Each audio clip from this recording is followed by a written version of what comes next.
day and welcome to the Bricker Wicker Den. Today I'll be reviewing Lego set number 702-2 from 1961, released only in that year in North America by Samsonite. Now the bricks came in a square tube. Lego issued a couple of these so-called tubes in the 50s and the 60s. Now the models shown on this box represent what sets you can make with the bricks that are included. I believe there are about 12 sets in total. Now, interestingly, as you can see here, the suggested retail price was printed on the box for the whole whopping $1.95, and the original Walmart sticker is still on there, selling the set in 1961 for $1.67.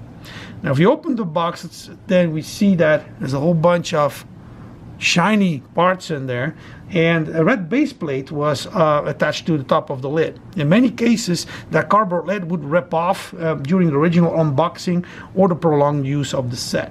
There are about 109 pieces in this set according to Bricklink. I believe that the Lego Collector's Guide is wrong by describing this set as containing 151 pieces. Now there's two leaflets in this box. One of those leaflets folds in four and is more like a catalog. And ironically, here you can see that set 702-2 that we're describing today is listed right there on the bottom of this leaflet, again for that whole $1.95 right there.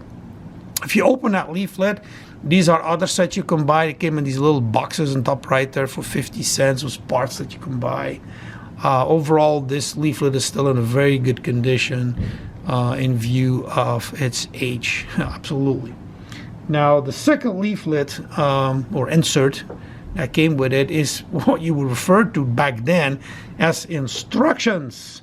The instructions from that time period were very rudimentary and were more like a general how-to rather than a step-by-step instruction on how to put models together.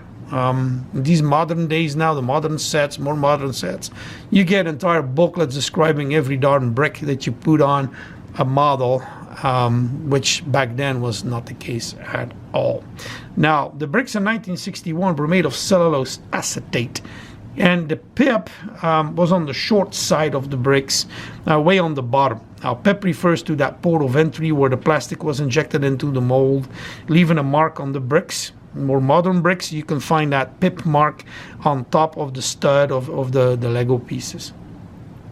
Now, the 2x8 pieces that came with it, these little plates, have that typical waffle bottom, and the logo on the studs of all these parts, all these pieces, were referred to as the Open O Legos, which were typical back then for Samsonite.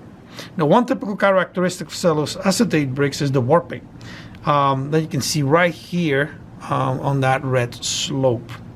Now, the windows that came in this set had plastic inserts that represent glass.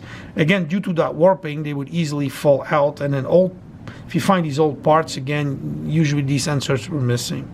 The 1x2 bricks usually didn't have any studs, as you can see by that yellow one here. All the other bricks, the 2x2s, 2x3s, 2x4s, and so forth, had like no support in between the studs at all. Now, another typical characteristic of cellulose acetate bricks is that they do not discolor easily compared to the new bricks. As you can see, the shiny bricks here on the display. Now, I said earlier that 12 models can be made using the bricks that are included in this set from 1961. I made all of these models and partly to check if indeed I can make them using all the bricks that are in this set. I decided not to film the making of these sets. It would make this video probably very long and probably boring as well. So therefore, as you can see, I just inserted a couple of pictures here for you, actually 12 pictures of all the sets that I made using those bricks. I hope that this video was informative. Now, keep checking this channel. I'm going to do more of those sets that I will describe. And remember, guys, keep bricking. Bye.